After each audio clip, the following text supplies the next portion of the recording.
3 teens have been arrested in a recent high school stabbing. The arrests announced on the same day that city and school officials met to talk about violence in our schools.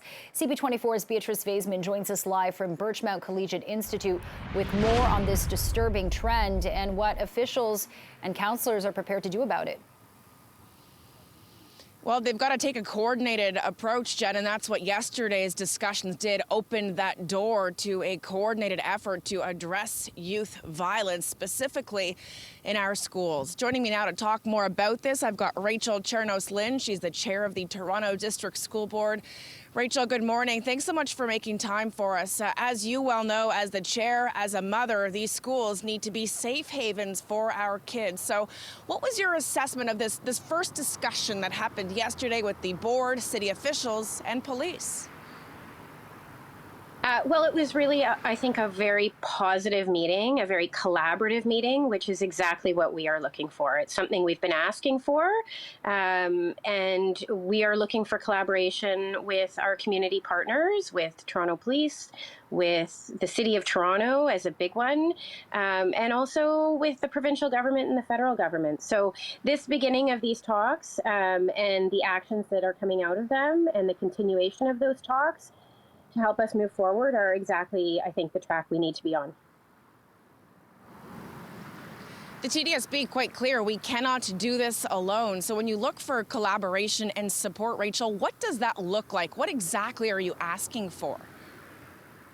Well, we're asking for a commitment to collaborating with us, but especially a financial commitment because, running programs costs money. We have school space. But we don't necessarily have all the links to community groups. The city has some of those, and they have a good vetting process that we hope will help us. But they also have funding, not just their own funding, but funding they get from the province, funding we hope that maybe we'll get from the feds. So this is really a group effort, and really what we're looking for is some support in our schools, perhaps during the day, not in every school, but in high priority areas. And then also support in the evenings, after school, evenings, weekends, March break, summer jobs.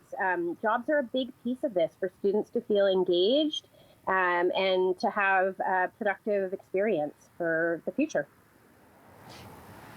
How important are these local community groups, people who are part of these communities, whether it's Scarborough or Etobicoke or up in North York, Rachel, in engaging these kids to really addressing the root cause of youth violence?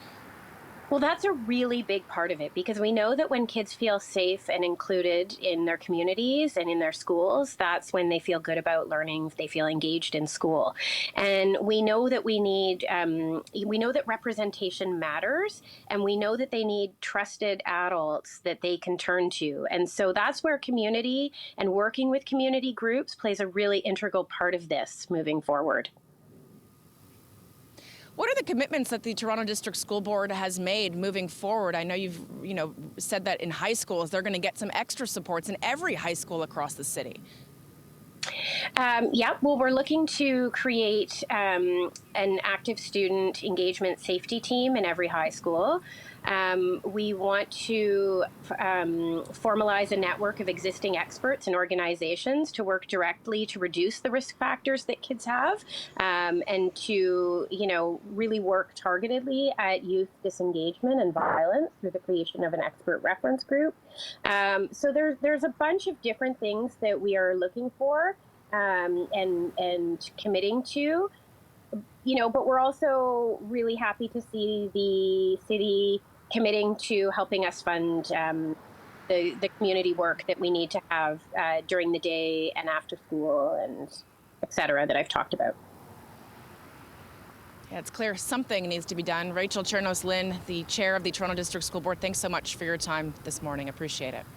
No problem. Thanks for having me. Have a great day. You as well. Jen, this is just the first of at least 2 discussions that are going to happen between TDSB, city officials, local organizations, and the police to try to, come up with a solution to help curb youth violence. Back to you. An important conversation to have. Beatrice Vaisman live in Scarborough. Thank you.